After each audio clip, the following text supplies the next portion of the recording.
Hi everyone, it's Shane from Hanlon's for another Maintenance Monday. Today we're going to talk about fans on Fendt tractors.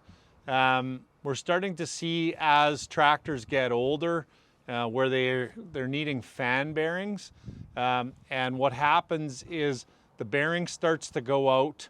The way to check it is basically open your hood, put your hand on the fan, and you should be able to feel some wiggle or see some movement in the fan itself.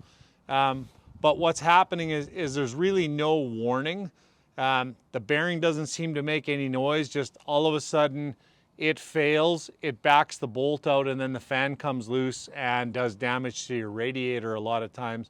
So just a good idea, maybe once a week or something like that, where open up the hood, reach in, have a look while you're doing it, wiggle the fan.